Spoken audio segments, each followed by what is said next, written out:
Halo semua, kembali lagi di Jejak Keramat. Di episode kali ini, aku akan membawakan satu cerita horor yang berjudul Desa Buto Ijo.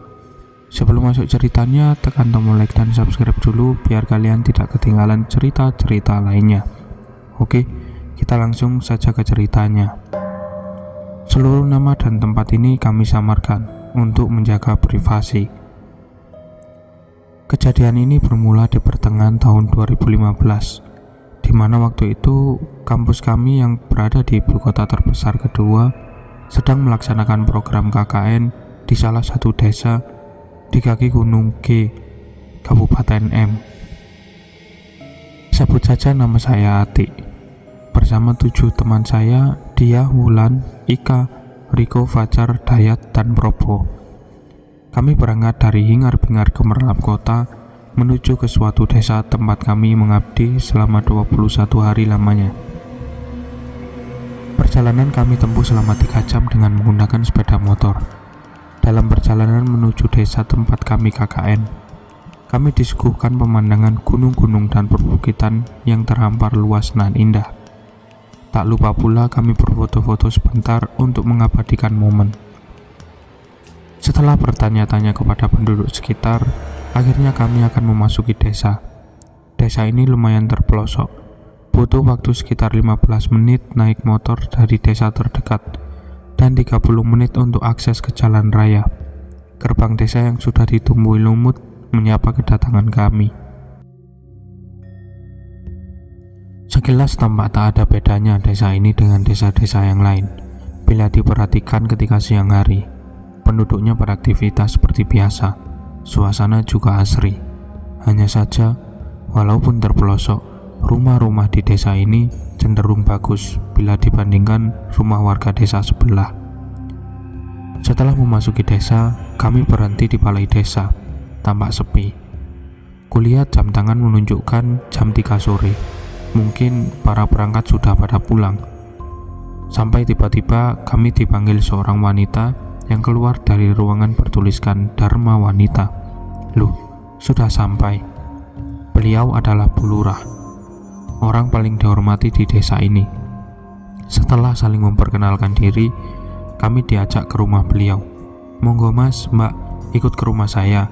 Sekalian barang bawaan dibawa saja. Nanti saya tunjukkan rumah untuk kalian menginap di sini. Kami menikmati suasana desa, sejuk namun sepi. Pintu-pintu rumah pun seperti tertutup rapat, tidak seperti sore hari di tempat lain, gumamku. Ya cok ngelamun, mikir apa toh? Hei, jangan melamun, mikir apa sih? Colek Wulan ke saya. Lah iya, kayak kurang piknik, tambah Dayat. Saya cuma senyum kecut. Perasaan saya berubah menjadi tidak enak. Hawa sejuk gunung berubah menjadi hawa dingin yang bikin tubuh saya mendadak jadi tidak enak. Mungkin cuma perasaanku saja. Aku coba membuat pikiranku agar tetap positif sambil sesekali melirik keadaan sekitar. Dan sampailah kita di tempat Bu Lurah. Rumahnya bertingkat 2, halamannya kecil namun rumahnya memanjang sampai ke kebun bambu belakang rumah. Di samping kanan ada rumah pembantunya. Sedangkan di samping kiri ada bangunan menyerupai pura dengan asap dupa yang masih mengepul. Yang kerasan ya mas, mbak, saya seorang janda. Sehari-hari saya hidup ditemani pembantu saya. Anak saya 2, 1 meninggal, yang 1 lagi kuliah di luar kota. Jadi anggap saja seperti rumah sendiri. Kami semua tertegun. Walaupun terpelosok, rumah Bu Lurah ini lumayan bagus. Banyak ornamen-ornamen klasik dan lukisan-lukisan wajah-wajah orang yang ditempel di ruang tamu. Kemudian, beliau menjelaskan bahwa lukisan tersebut adalah para sesepuh dan nenek moyang keluarga dari Bu Lurah. Lah niki musolae teng pundi, Bu? Lah ini musolanya di mana, Bu?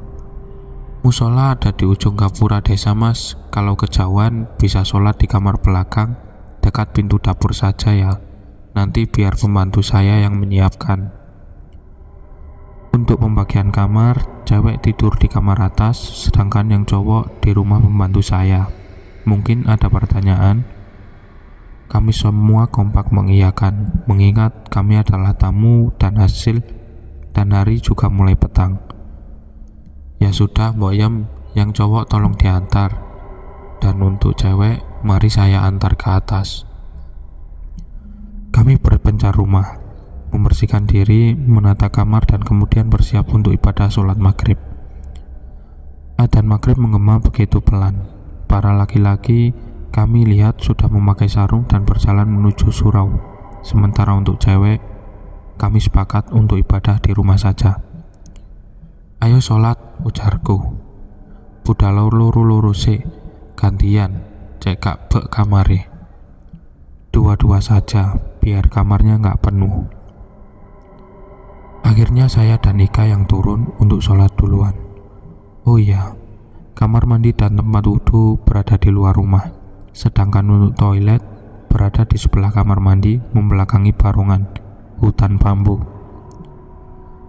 Aku pertama kali mengambil wudhu. Ika aku suruh nunggu di luar. Saat mengambil air wudhu, bulu kuduku merinding bersamaan dengan bunyi gesekan batang-batang bambu yang tertiup angin. Sayup-sayup ku dengar suara wanita tertawa. Selesai wudhu, aku memanggil Ika. Hening. Ika, ojo guyon kon. Jangan bercanda kamu. Aku keluar kamar mandi, tak ada siapa-siapa di sana. Aku menoleh ke toilet juga dalam keadaan kosong. Sontak aku lari ke kamar yang sudah disulap menjadi musola. Aku sholat mencoba untuk khusyuk, namun perasaanku mengatakan bahwa ada orang yang mengawasiku di belakang. Bacaan sholatku menjadi belepotan. Pikiranku tidak bisa tenang. Keringat mulai membasahi keningku, walaupun saat itu suhu lumayan dingin. Selesai sholat, aku salam dengan sedikit menoleh ke belakang. Dan memang benar, tak ada siapapun di sana. Aku beranjak lari menuju kamar. Di sana ada dia dan Wulan yang asik rebahan. Melihatku lari menuju kamar, mereka sontak bertanya, "Loh, lapau melayu? Ngapain lari?" Tanya dia. "Endi Ika?" "Mana Ika?" imbuh Wulan. Aku belum berani berkata jujur. Aku cuma bilang kalau di bawah dingin, jadi aku tinggal Ika. 5 menit berselang, Ika kembali ke kamar dengan ekspresi marah. "Kon tega ya Tik, dienteni ning jeding aku malah mau tinggal melayu. Giliran aku sholat, aku mau tinggal pisan." "Tega ya kamu, ditunggu di kamar mandi malah ninggal. Aku sholat juga kamu ditinggal juga."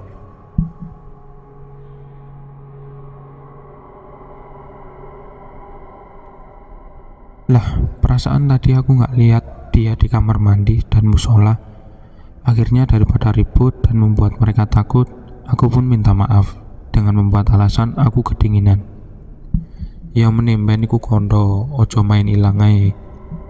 "Ya lain kali itu bilang, jangan langsung hilang," tutur Ika. Sambil mencoba menenangkan diri, akhirnya tiba juga jam makan malam. Pembantu Pulura, sebut saja Mbok Yem, sudah memasakkan hidangan untuk kami semua. Para cowok sepulang dari musola ikut menata makanan di teras depan. "Pulura pundi Mbok?" "Pulura di mana Mbok?" tanya Fajar. "Pulura lagi ibadah Den, monggo duluan saja, gak usah ditunggu." "Pulura masih beribadah, silakan makan duluan aja, gak usah ditunggu." Mendengar itu, para cowok langsung mengambil nasi dan lauk yang sudah dihidangkan. Teman-temanku cewek juga seperti sudah kelaparan. Sambil mengambil nasi, aku berpikir, aneh. Ini tuan rumah malah tidak ikut makan bersama. Mungkin beliau kusuk, jadi ibadahnya lama, pikirku. Setelah makan malam, Mbok Yan pun menyuguhkan kopi, teh hangat, dan gorengan untuk menemani kami membahas program kerja di desa ini. Kita kan mau membangun bank sampah. Enaknya lokasinya di mana? Bagaimana kalau di dekat musola desa? Hus, ngawur ae. Tempat ibadah kok sebelahnya mau dijadikan tempat sampah. Di sisi selatan bagaimana? Aduh, jangan. Tadi aku sudah dibilangin kalau di sana makam desa. Saat kami ribut saling melempar pendapat, disitulah Bu Lurah hadir. Aduh, maaf ya mas, mbak baru ikut gabung. Jadi bagaimana ini program kerjanya? Kemudian Provo menjelaskan bahwa kami akan membuat bank sampah agar pengelolaan sampah di desa ini bisa dimanajemen dengan baik. Oh bagus itu, saran saya dibangun di pojok dekat barongan perbatasan hutan sana saja ya. Kalau sampah rumah tangga nanti dipilah, sisanya seperti sampah daun organik nanti dibakar saja. Kami saling lihat sedikit ragu. Apakah tidak apa-apa Bu? Tanya Riko dengan nada cemas. Loh ya enggak apa-apa Thomas, malah aman. Kalau berbau kan jauh dari rumah warga. Dan kalau dibakar pun asapnya juga tidak mengganggu pernafasan. Nanti Ibu bantu mempersiapkannya. Sebagai tamu kami hanya pasrah menerima masukan ini, karena bagaimanapun beliau lebih paham tempat ini. Namun siapa sangka, pemilihan lokasi inilah yang menjadi asal muasal rentetan kejadian ganjil selama kami KKN di desa ini. Keesokan harinya tim kami menjadi 2. Saya, Wulan, Riko, dan Probo pergi ke lokasi yang akan dijadikan bank sampah. Sementara Ika, Dia, Fajar, dan Dayat pergi ke pasar untuk berbelanja. Sesampainya di lokasi, perasaan kami dibikin ngeri oleh tempat yang akan dijadikan bank sampah. Pasalnya tempat itu berada persis di bawah barongan, dengan sungai di sebelah kirinya, dan sebelah kanan adalah perbatasan dengan hutan. Bisa dibilang, memang lokasinya persis di tengah-tengah. Udah, daripada mikiran aneh, mending langsung dibersihkan saja, ucap Pro. Segera kami menyapu dan menata tempat ini sebersih dan serapi mungkin, menurut penilaian kami.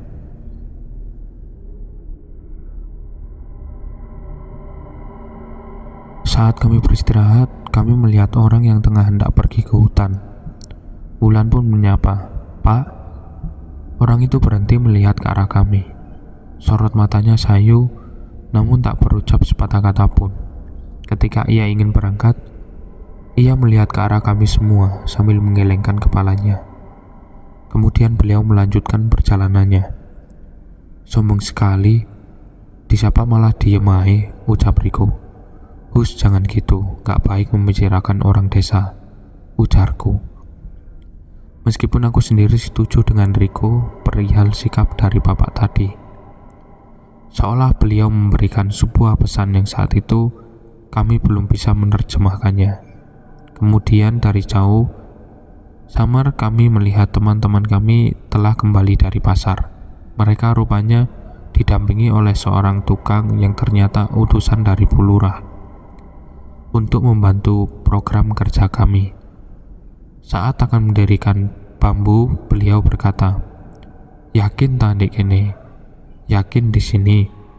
Lah disuruh Bu Lurah di sini kok Pak, memangnya ada apa? Walah ya sudah Mas, ndak apa-apa. Mari saya bantu biar cepat selesai, sahut beliau panik. Kami terheran, namun juga tak mampu berbuat banyak.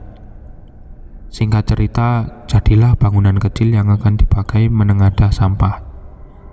Kemudian di tengah-tengah bangunan itu kami sekat di tengah-tengahnya guna membedakan antara sampah rumah tangga dan sampah organik. Tak lupa pula, kami sediakan wadah penampung, timbangan, dan karung untuk mempermudah proses pemilahan sampah. Jam menunjukkan pukul 2 siang. Bapak tukang tadi kemudian pamit pulang duluan dengan alasan masih ada pekerjaan di rumah. Kami mengucapkan terima kasih dan ingin memberi beliau sedikit uang tip. Namun beliau menjelaskan bahwa sudah diberi oleh Bu Lurah. Saat kami hendak pulang, tiba-tiba Bu Lurah datang. Wah, ini cocok ini buat di sini.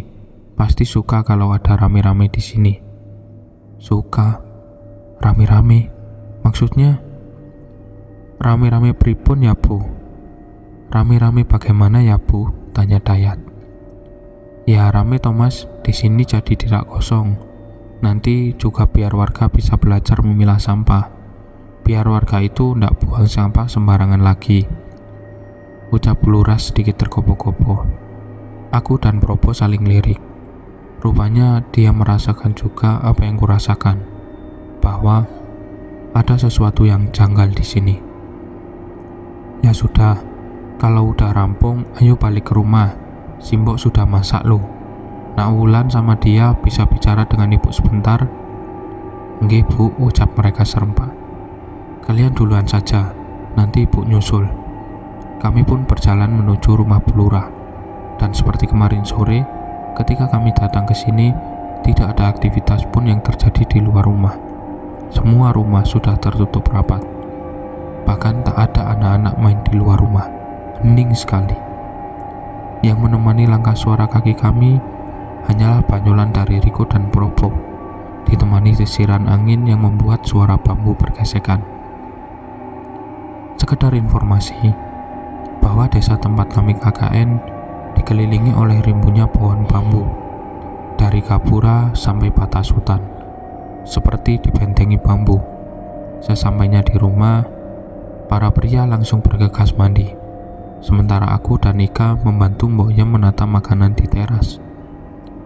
Aroma dupa yang berasal dari tempat seperti pura di depan rumah membuat Ika bertanya pada Mbok Yem, "Ibu, agamanya apa toh, Mbok?" Mbok Yem seperti terdiam. "Mbok," senggol saya. Maaf non, saya lupa kalau tadi belum bikin kopi. Saya tinggal ke dapur dulu ya." Kami berpandangan, sedikit berbisik. Kami mulai curiga. Aneh gak sih karo Mbok Simbok? Mosok koyok keweden ngono? Apa jangan-jangan? Iya, seperti takut. Apa jangan-jangan? Wis aja macem-macem. Eling, kene nunut ndek kene. Dijarno wae. Sudah, jangan macam-macam. Ingat, kita numpang di sini. Biarkan saja, tuturku kepada Ika. Tak lama berselang, para cowok ikut bergabung di teras. Disusul dari pagar muncul Bu Lurah dengan Wulan dan Ika. Wis, yang cewek segera mandi, yang cowok segera ke musola. Sudah surup, nanti kemalaman. Biar ibu tunggu makanannya. Nggih bu. Kami pun bergegas bubar. Sesampainya di kamar, aku mencoba tanya ke Wulan. Bu Lurah mang cerita apa ya? Bu Lurah tadi cerita apa? Lan Wulan, kataku. Opo? Bu Lurah mang lapo ae nang kowe. Bu Lurah tadi ngapain aja ke kamu? Ndak lapo-lapo, wis ayo nang adus, bareng gak? Ndak ada apa-apa, sudah ayo mandi, bareng gak? Melihat gelagat aneh Wulan membuat saya dan Ika curiga. Terlebih dia juga diam saja. Tapi ya sudahlah, mungkin mereka kecapean, batinku. Aku dan Wulan kemudian menuju kamar mandi. Sayup-sayup terdengar adzan maghrib berkumandang. Aku disik yotik, Teni, ojo ninggal. Aku duluan ya, tungguin, jangan ditinggal. Iya cepet, sahutku. Surup, bergantian antara siang dan malam, dimana menurut kepercayaan orang Jawa adalah waktu bagi para hantu keluar. Dan di saat surup itulah konyolnya aku berada di luar, menunggu temanku mandi. Dengan suguhan pemandangan hutan bambu yang tak henti bersejit digoyang angin. Angin berhenti berembus, kurasakan hawa semakin dingin. Namun deretan pohon bambu tak berhenti bergoyang-goyang. Aku merinding. Aku pukul pintu kamar mandi, lan cepat sekonyong-konyongnya dalam ribuan pohon bambu itu. Aku melihat dua mata menyala merah menatap ke arahku. Sosoknya tinggi, setinggi pohon bambu. Tubuhnya berbulu hijau seperti bambu. Bibirku gemetar, mataku mulai menangis. Lan, cepetalah, ayo, sambil ku gedor pintu kamar mandi. Sabar, iki ket mari. Sabar, ini baru selesai. Sambil membuka pintu kamar mandi, tanpa bicara sepatah kata pun, ku tarik tangannya masuk ke dalam rumah. Dia melihatku ketakutan. Kemudian memelukku sambil bertanya, ono opo? Ada apa? Ku coba untuk menenangkan diri. Sambil terisak, aku bercerita bahwa ketika aku menunggunya tadi, aku melihat sosok itu. Gendruwo gede dukur, tapi warnane ijo. Tapi aja kondo arek-arek yo please. Aku gak pengen Ika ambek dia wedi gara-gara aku. Gendruwo besar dan tinggi, tapi berwarna hijau. Tapi tolong, jangan bilang teman-teman ya. Aku tidak ingin Ika dan dia takut gara-gara aku. Ya wis, iki ngomese, tenangno awakmu. Aku mang asline ya krungu wong lanang dehem. Tak kira awakmu ta arek-arek lanang nggodha. Terus aku eling, nek arek lanang padha nang musola. Ya sudah, tenangin diri dulu. Aku tadi juga dengar suara cowok, terus aku ingat kalau cowok-cowok ke musola. Kami tidak jadi sholat. Kami kembali ke kamar. Tentu, aku sudah menghapus air mata dan menenangkan diri terlebih dahulu. Cepet deh. Yo adem deh isor, awakmu sidah dus. Ik. Iya di bawah dingin, kamu jadi mandi ik. Wis peteng wedi aku. Sudah gelap, takut aku. Ya wis, ayo makan lek ngono. Kemudian kami berempat turun ke bawah menuju teras. Di sana, Bu Lurah ngobrol dengan para cowok. Aku yang baru saja melihat kejadian itu hanya bisa memendam sementara. Nah, iki wis kumpul, ayo makan. Kali ini Bu Lurah sendiri yang membagikan piring. Ketika makan malam, hanya Probo yang memperhatikanku, seolah dia tahu baru ada sesuatu yang menimpaku. Dalam suasana tersebut, Dayat memberanikan diri bertanya, "Bu, dupaten mriku damel nopo nggih?" "Bu, dupa di situ buat apa?" sambil menunjukkan jari ke arah bangunan pura. "Walah, buat wangi-wangian saja kok mas. Ya masa ada banyak orang ndak dikasih wangian, ya ndak enak, bener kan?" Dayat manggut-manggut kemudian meneruskan makannya. "Mas, Mbak, permisi, saya tinggal ibadah ke kamar dulu nggih. Silahkan diteruskan makannya." Setelah selesai makan dan merapikan tempat teras, kami melanjutkan diskusi mengenai proker. Oke, untuk ceritanya sampai sini dulu saja. Nanti kita akan lanjut part 2. Tunggu saja part 2 di episode berikutnya. Sampai jumpa di episode berikutnya. Bye-bye.